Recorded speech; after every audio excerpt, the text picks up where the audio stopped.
Also, time where we get some viewer mail. Sometimes I have to go out to the Postmaster General's home and get real mail. Other times I look on the internet for comments. I do read the comments.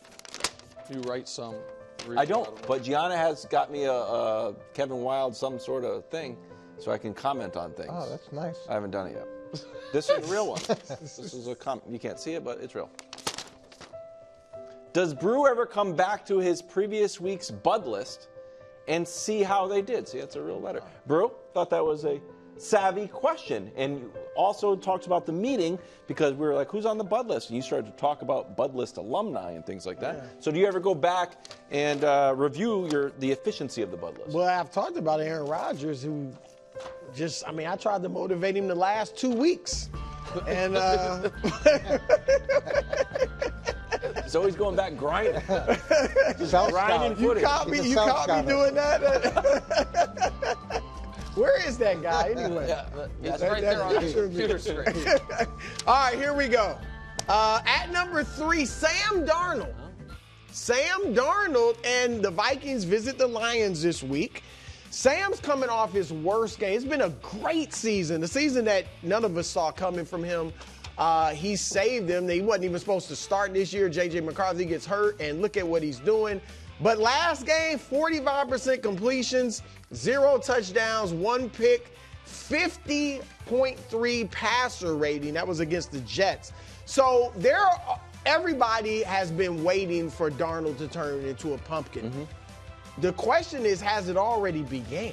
Like, was last week the beginning? So he's got to come out and show us, no, it is not. And I'm going to be honest, about 95% of the people out there think you're going to turn back into a pumpkin. But I'm open-minded, all right? I'm actually giving you a shot. I get it, 6 years of bad football will have people thinking, a pumpkin watch. But I'm going to be open-minded. If you beat Detroit, and he's already beat some good teams, San Francisco, Green Bay, Houston, the Giants have a pretty good defense. If you beat Detroit, honestly, a lot of that 95% will start thinking, okay, Darnold is for real. He really is. And so go out there saying, I got to be honest, I'm not sure if I believe in you. Okay. I really am not, but I'm going to give you a shot, so go get him, boy. All right, at number 2, Joe Burrow. Wow. And this is an interesting one. Look, it's obviously a must-win. When you start 0-3 and Cleveland's horrible, you got to go win this game, period, the end. But this is weird because Cleveland's got your number, which is odd. It's one thing to be 1-5 against Lamar Jackson. You're 1-5 against the Browns. 2 of those losses were when the Browns were bad, had losing seasons, and so it is weird what happens to you. Bake Show, get him a couple times. Bake Show probably got him. Bake Show, I think, got him. Yeah, it's just interesting what you've done against the Browns, which is not much. So go out there and play better. But these are both my hometown teams. So I got a bonus motivation. It's interesting. Jimmy Haslam, the owner of the Browns, is he a madman or a mad genius? What? Madman. Look, he gave Deshaun Watson $230 million, fully guaranteed, biggest contract in guaranteed. Right. It just changed everything. Genius part. Well, here's the thing. This is why he's a madman, because you're insisting on playing Deshaun Watson because you don't want to look like you made a mistake, which everybody knows you did anyway. So you're telling them to keep playing him. I would say play Jameis, but here's where, is he a mad genius? Because, look, the more we play Deshaun, the better chances of losing. We're going to get at least a top 5 pick, maybe the number 1 pick. You draft your quarterback of the future. I like Shador. There's other guys out there, obviously, Cam Ward and all. I don't want to. You don't think that's because you could sit him for a year if you want. If you want. Get the number 1 pick again. No, but if you want him to learn. I don't want to interrupt the Bud list, but Did you originally want to put Jimmy Haslam on the Bud list? And Yeah. Our wonderful producers talked you They out were of like, it, it's and an now owner you're nobody's doing it heard anyway? of. So I threw in a bonus tape because I'm from Cleveland. I like that. Right? And now, so Jimmy, I don't know. Even if he's a madman, it might work out for the Browns. And the they Browns get their do have their quarterback. pick. They do have their own pick. Get Now their they'll probably quarterback have in to the give that to future. someone to get them to take Deshaun's contract from them. But that's I a mean, separate look, thing. you're big on the sunk cost thing, and I'm with you on this. Like, Yeah. it's sunk cost, Yeah. bench him, play Jameis, but maybe it's mad genius. You know what? That was a good take. Seriously. I had to get that in the show. Hubs didn't want me to, but I did. All right, Burrow, you know I believe in you. All right, number 1, Russell Wilson. Now, look, we don't know if he's going to start. I think Coach thinks he's going to start this week. We don't know if he's going to start this week. I think he's going to start, but he shouldn't. Against the Jets. All right, what we do know is if he does start, he better win. He better win. I mean, because they are playing good football. Now, Justin Fields has been so-so. He's been okay. He's been fine. Good guy. And he's right. I mean, he's been good. He hasn't been good enough where it's like, oh, we're not gonna give Russ a shot. But here's the thing. I'm gonna be bonus motivations. Bonus motivation to Justin too. Wow.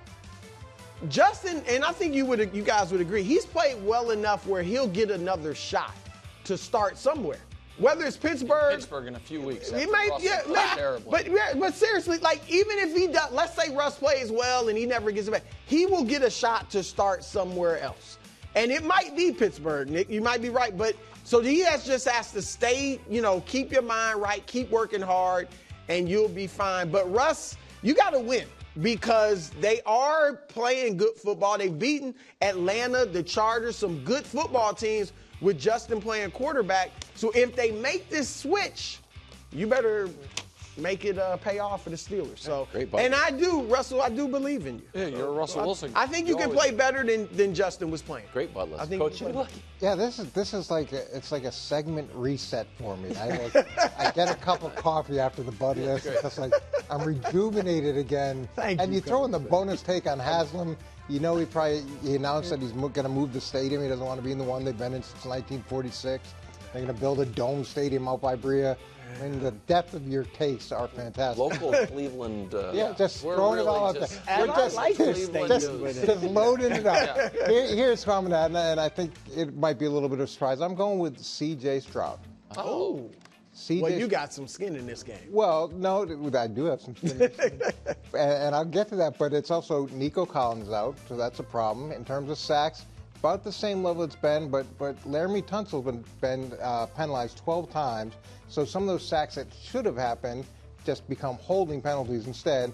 So there's been some pressure there, but really the issue is when you look at CJ's interceptions, he's thrown 4 this year and only had 5 last year. Now take a look at what Green Bay's been doing. We can pull up the graphic. Last season they had 18 total takeaways. This year already they have 17 takeaways, which is number 1 in the league, and that's going to be a huge challenge for CJ. And here's the other part of this, is that when they beat Green Bay, assuming he plays well, and he is my MVP pick, so that's my skin in the game, so they beat Green Bay, Kansas City loses to San Francisco. Now suddenly the Arrowhead Invitational, it's not quite as Chiefs could never win certain. an AFC title game on the road. So it's important they have an opportunity to play each other later in the season, but he's got to win this big game, and he's got to overcome these. Not the turnovers are crazy, but they're high for him against a team that's very good at it. And as my MVP pick, I'm just giving you a little extra motivation. I like that. And he's facing J-Lo, so he's going to have to put Nobody brewed. You have to stop Jordan that. Love. Stop doing that. No one likes It's that. catching on. Where? I Wisconsin. haven't seen it written outside of Jordan from the block, billboard. baby. Coach, don't encourage. I love it, Don't Drew. encourage. I don't know why y'all don't like it. This Coach is why got it's such a taste. good segment. All right.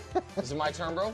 It's your turn. I can't wait to see this. I'm all eyeballs. If we have new viewers, Wild, should we explain? Yeah, them just quick. Yeah, quick. what I do on Thursday. Oh, I wasn't going to explain that. I was going to explain what I said earlier in the show. That No. I was in the apologized. brainstorming. For I don't- this, I don't- And it's the worst thing I've ever heard. Okay, well, he didn't hear it, and he doesn't even know what I'm doing here. But if people don't know, Thursdays around 4:10, I put on my hat of the sports media ombudsman, and I survey all week the sports media landscape to see, and by the way, it's not always negative.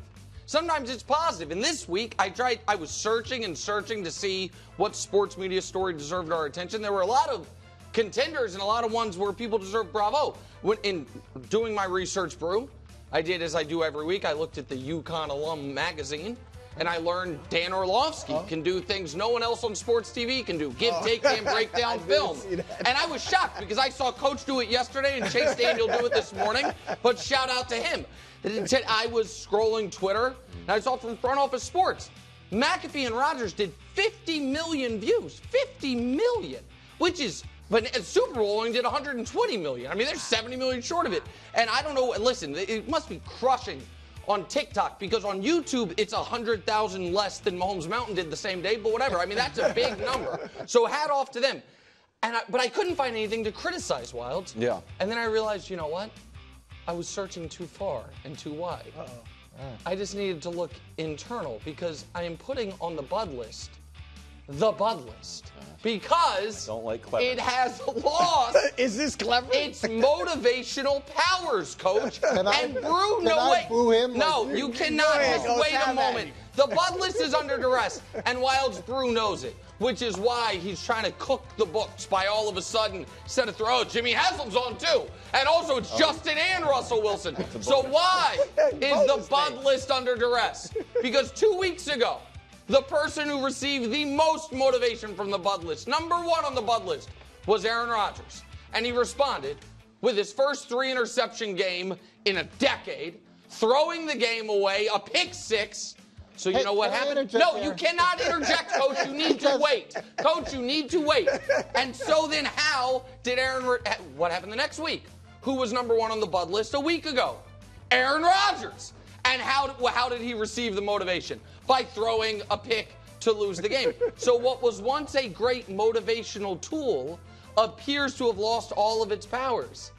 The idea that you're gauging this segment based on Aaron Rodgers not listening to advice is amazing.